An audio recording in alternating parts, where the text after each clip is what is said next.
Syiah melakukan pesta mut'ah. Salah satu daya tarik dari agama Syiah ini yang banyak sekali bisa menarik orang-orang untuk masuk ke dalam ajaran Syiah ini adalah nikah mut'ah atau yang sering dikenal dengan sebutan kawin kontrak. Kawin kontrak ini maksudnya adalah kawin yang memiliki pernikahan yang memiliki batas waktu. Jadi kalau sudah sampai batas waktunya, antara laki-laki dan perempuan otomatis berpisah. Tentu hal ini sangat merugikan kaum wanita, apalagi ketika wanitanya nanti sudah hamil lalu memiliki anak.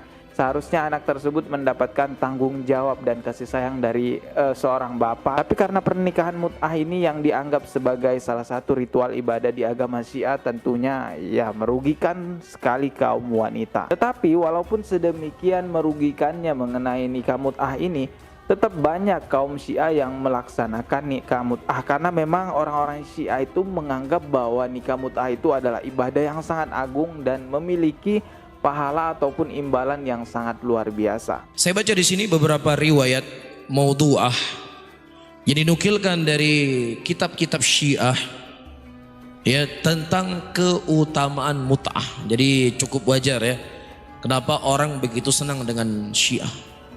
Ya, sudah berzina enak dapat pahala lagi. Iya. Disebutkan ayyuhal ikhwah rahimani wa rahimakumullah.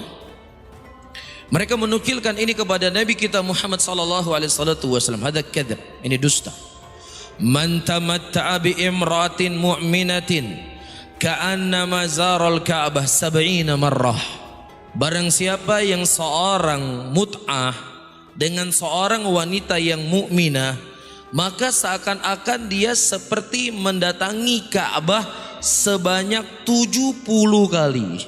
Sekali mut'ah ya, sudah nikmat, sudah lezat, dapat pahala seperti 70 kali melihat Ka'bah. Enak gak kira-kira? Makanya saya katakan tadi di awal, pengikut para pengekor hawa nafsu, agama Syiah ini menjadi surga buat mereka. Agama Syiah ini menjadi sesuatu yang sangat mereka ya kagumi karena kebebasan sebebas-bebasnya. Anak kecil ini mengomentari tentang sesuatu yang dia tidak memahami apa yang dimaksud dengan mut'ah. Bahkan dengan berani mengatakan masih banyak orang Syiah yang melakukan hal tersebut. Entah dari mana sumbernya si anak kecil ini. Jawaban yang paling tepat buat dia sekaligus buat para gurunya adalah ayat Al-Quran. Hai orang-orang yang beriman, jika datang kepadamu orang fasik membawa suatu berita, maka periksalah dengan teliti agar kamu tidak menimpakan suatu musibah kepada suatu kaum tanpa mengetahui keadaannya, yang menyebabkan kamu menyesal atas perbuatanmu itu. Al-Hujurat 6.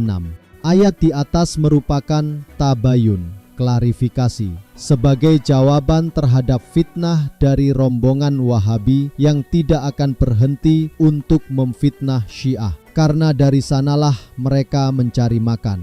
Agar umat Islam di Indonesia dapat mengenal Syiah dengan objektif dan benar, berdasarkan sumber-sumber kajian ataupun referensi dari literatur, kitab-kitab karya ulama muslimin dari madhab Ahlussunnah maupun madhab Syiah, sehingga umat Islam di Indonesia tidak terjebak dalam upaya propaganda yang bertujuan memecah belah persatuan dunia Islam, khususnya terhadap Negara Kesatuan Republik Indonesia. Terbukti apa yang kami katakan, bahwa mereka memang asyik dan hobi memfitnah orang lain dengan membawakan referensi dari kitab Syiah. Sekarang mari kita lihat kitab apa yang dijadikan oleh Ustadz bayaran ini. Dalam kitab Lillahi wa al-Haqiqoh karya Syekh Ali Al-Muhsin, salah satu ulama Imamiyah. Kitab ini merupakan kitab sanggahan atas kitab Lillahi Tsumma Li'at-Tarikh karya Husin Al-Musawi yang tidak jelas keberadaannya, jilid 1 cetakan tahun 2003 Masehi, yang diterbitkan oleh Dar Masyiar halaman 185. Husain Al-Musawi berkata, Nabi bersabda, barang siapa yang mut'ah dengan seorang wanita mukminah, seakan-akan dia telah menziarahi Ka'bah 70 kali. Sekarang mari kita lihat pernyataan dari ulama Syiah yang menyanggah riwayat yang dibawakan Ustadz keren ini. Dalam kitab yang sama, pada halaman yang sama, Ali Al-Muhsin berkata, saya katakan bahwa hadis ini tidak ada di dalam referensi kitab Syiah, maka saya tidaklah mengetahui dari mana penulis menukilnya. Di sini jelas bahwa ulama Syiah telah meneliti dan mencari riwayat yang dibawakan oleh Husain Musawi bayaran. Berarti Ustadz keren ini mengambil fitnah dari ahli fitnah. Seharusnya kalau mereka merasa ahli hadis, hendaknya menampilkan referensi-referensi yang akurat dan ilmiah. Dalam kitab Al-Muhalla bi Al-Atsar, karya Ibn Hazm, salah satu ulama Ahlus Sunnah, jilid 9, yang diterbitkan oleh Dar Al-Kutub Al-Ilmiyah, cetakan pertama tahun 2003, halaman 129, Hazm berkata, telah tetap dihalalkannya nikah mut'ah oleh sekelompok salaf dari setelah wafatnya Rasulullah Shallallahu Alaihi Wasallam. Di antara salaf tersebut adalah berasal dari kalangan sahabat seperti Asma binti Abu Bakar, Jabir bin Abdullah, Ibn Mas'ud, Ibn Abbas, Muawiyah bin Abu Sufyan, Amr bin Huraits, Abu Said Al-Hudri, dan Salamah. Di dalam kitab Fathul Bari, karya Ibn Hajar Al-Asqalani, salah satu ulama Ahlus Sunnah, jilid 15, yang diterbitkan oleh Ar-Risalah Al-Alamiyah, cetakan pertama tahun 2013 Masehi, halaman 346, Ibn Hajar berkata, adapun Muawiyah, maka Abdur Razak telah menukil riwayat dari jalur Sofwan bin Ya'la bin Umayyah. Redaksinya telah mengabarkan kepadaku Ya'la bahwa Muawiyah nikah mut'ah dengan seorang wanita di daerah Taif. Sanad riwayat ini sahih. Kami tegaskan riwayat yang menyatakan Muawiyah melakukan mut'ah adalah riwayat yang sahih. Bukankah sangat jelas bagi para pemirsa, Ustadz keren ini tidaklah memahami apa yang sedang dia bicarakan. Itu adalah salah satu keutamaan nikah mut'ah yang dijelaskan oleh salah seorang ustadz tadi yang kita udah lihat bersama. Masih banyak lagi keutamaan lainnya yang luar biasa yang orang Syiah klaim kalau melakukan nikah mut'ah itu bisa mendapatkan keutamaan-keutamaan tersebut. Tapi tentunya itu adalah dusta ya, karena tidak mungkin ada ritual ibadah di dalam ajaran agama Islam yang demikian. Karena mereka itu sering mengklaim bahwa mereka itu bagian dari agama Islam. Tapi kalian bisa lihat sendiri bagaimana ritual agama mereka jauh dari apa yang dikatakan atau yang disebut sebagai Islam. Pada dasarnya orang-orang yang bisa berpikiran waras mengetahui bahwa nikah mut'ah ini adalah perbuatan yang tidak baik. Terbukti ketika pemuka agama Syiah dimintai anaknya untuk melakukan nikah mut'ah, dia akan menolak secara terang-terangan. Video tersebut banyak sekali tersebar luas di YouTube yang videonya itu berbeda-beda. Pokoknya kalau ada orang yang memintai untuk menikahi mut'ah salah satu anak dari pemuka agama, maka pemuka agama Syiah itu akan menolak secara terang-terangan. Anak kecil ini sebetulnya tidak memahami apa-apa, tapi karena dia digaji, terpaksa harus banyak ngomong. Apakah rombongan Wahabi ini tidak tahu berapa banyak orang tua yang anak perempuannya dilamar untuk dinikahi, namun mereka menolaknya? Di sini menunjukkan bahwa tidak semua yang halal itu harus dikerjakan. Dan jika kita tanyakan kepada rombongan Ustadz keren ini, jika mereka memiliki anak perempuan, apakah siap untuk dipoligami? Seharusnya mereka tidak boleh keberatan, karena itu sesuatu yang halal. Ada sebuah bocoran video yang saya dapatkan mengenai pesta pernikahan mut'ah di negara-negara mayoritas yang memang menganut agama Syiah. Coba kalian simak video berikut ini.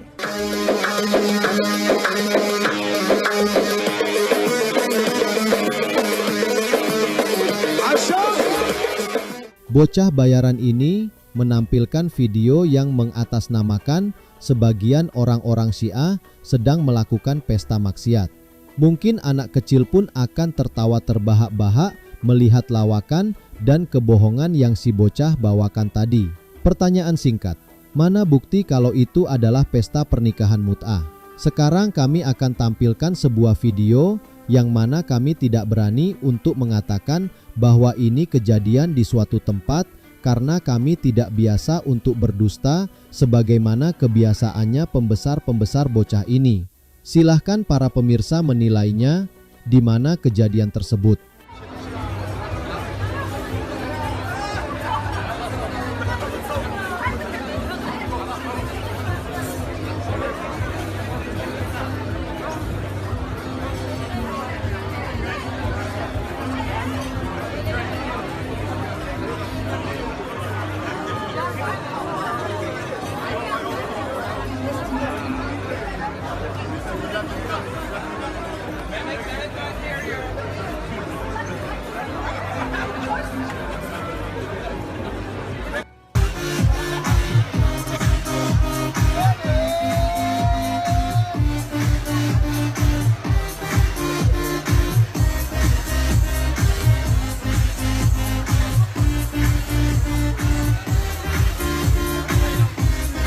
Mari kita lihat salah satu jenis pernikahan di kelompok Wahabi.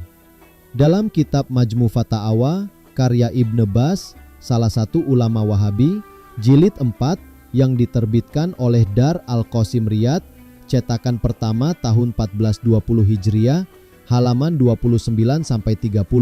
Nikah dengan niat untuk dicerai setelah beberapa waktu.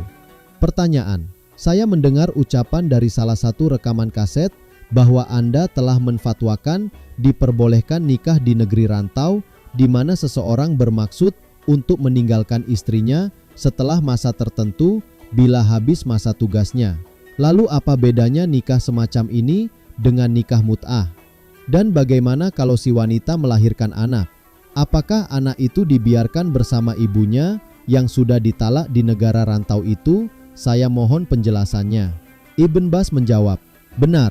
Telah keluar fatwa dari Lajnah Daimah, lembaga keagamaan tertinggi di Kerajaan Arab Saudi, di mana saya adalah ketuanya, bahwa dibenarkan nikah dengan niat talak sebagai urusan hati antara hamba dan Tuhannya jika seseorang menikah di negeri rantau dengan niat bahwa kapan saja ia selesai dari masa belajar atau tugas kerja atau lainnya, ia akan menceraikan istrinya, maka hal itu dibenarkan menurut jumhur ulama dan niat talak semacam ini adalah urusan antara dia dan Tuhannya dan bukan dijadikan syarat nikah. Perbedaan antara nikah ini dan nikah mut'ah adalah dalam nikah mut'ah disyaratkan masa tertentu seperti sebulan, 2 bulan, setahun, dan semisalnya. Jika masa tersebut habis, maka pernikahan tersebut berakhir, gugur dengan sendirinya. Inilah nikah mut'ah yang baatil itu. Tetapi jika seseorang menikah sesuai dengan sunnah Allah dan sunnah Rasulnya, tetapi dalam hatinya berniat untuk mentalak istrinya bila tugasnya berakhir di negeri rantau, maka hal itu tidak merusak akad nikah. Niat itu bisa berubah-ubah, tidak pasti dan tidak dijadikan syarat nikah. Niat semacam ini hanyalah urusan dia dan Tuhannya. Dan cara ini merupakan salah satu sebab terhindarnya dia dari perbuatan zina dan kemunkaran. Inilah pendapat mayoritas ulama. Dalam kitab Masail, Imam Ibn Baz, salah satu ulama Wahabi, yang dikumpulkan Syekh Abdullah bin Ma'ani, kumpulan pertama, yang diterbitkan oleh Dar At-Tadamuriyah, halaman 185. Pertanyaan, apa hukum nikah dengan niat talak? Jawaban Ibn Baz, diperbolehkan. Pertanyaan, bukankah nikah dengan niat talak adalah penipuan untuk wanita? Jawab Ibn Baz, sama sekali tidak. Silahkan para pemirsa menilai pernikahan semacam ini.